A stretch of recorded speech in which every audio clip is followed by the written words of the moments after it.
Hi. இது வரைக்கும் பேசின கதை உருப்படியான கதையோ வெட்டி கதையோ அதெல்லாம் தெரியாது. இன்றைக்கி உண்மையிலேயே ஒரு உருப்படியான கதை பேசலான் இருக்கேன் உங்ககிட்ட. காலையில் வீட்டில் டிவி ஓடிட்டு இருந்துச்சு. கேடிவியில் இன்றைக்கி ஒரு நல்ல படம். அந்த படத்தில் விசு ரேவதி 2 பேர் நடிச்சிருந்தாங்க. 2 பேர் படமுமே அர்த்தமுள்ள படம். விசுவோட அர்த்தமும் ரேவதியோட அர்த்தமும் ஒன்று செஞ்சதுனால நல்ல அர்த்தமுள்ள நடிகர்கள் 2 பேரும் நடிச்சிருக்காங்களே.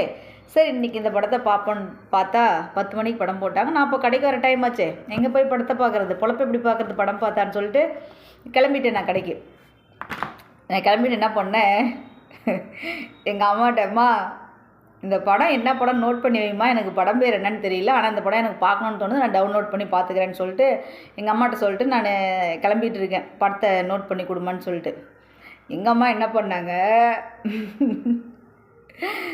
படம் நோட் பண்ணிட்டு எனக்கு லஞ்சு டெய்லி எங்கள் அம்மா தான் பேக் பண்ணி கொடுப்பாங்க. ஸோ என் லஞ்ச் பேக்கில்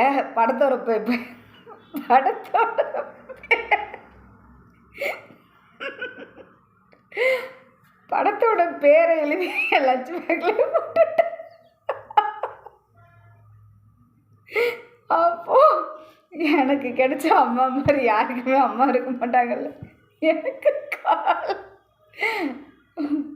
ஏன்னா நான் ஞாபகம் மறதி சொன்னாலும் நான் மறந்துடுவேனாம்மா, படத்தோட பேரை நான் மறந்துடுவேன்னு எங்கள் அம்மா அவ்வளோ பர்ஃபெக்டாக ஏதோ ஒரு சீட்டை எடுத்து பேரை எழுதி என் லஞ்ச் பேக்கில் போட்டு விட்டாங்க.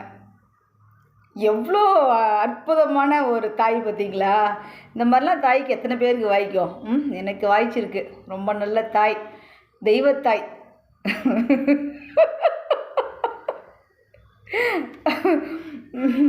எங்கள் அம்மா எப்போவுமே ஃபுல் கேரிங்கு, கரெக்டாக டைமுக்கு கவனிக்கிறது, சாப்பாடு கொடுக்கறது, ஸோ எல்லா விஷயத்துலையுமே கொஞ்சம் நல்லா கவனிச்சுப்பாங்க தான்.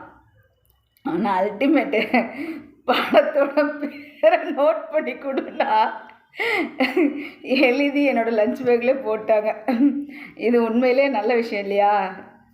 எல்லாருக்கும் இப்படி ஒரு நல்ல அம்மா கிடைக்க மாட்டாங்க. ஸோ எனக்கு ஒரு நல்ல அம்மா கிடச்சிருக்காங்க. So happy. ஸோ அந்த ஹாப்பி தான் உங்களோட நான் ஷேர் பண்ணிக்கிறேன் நான். ஓகே, பாய்.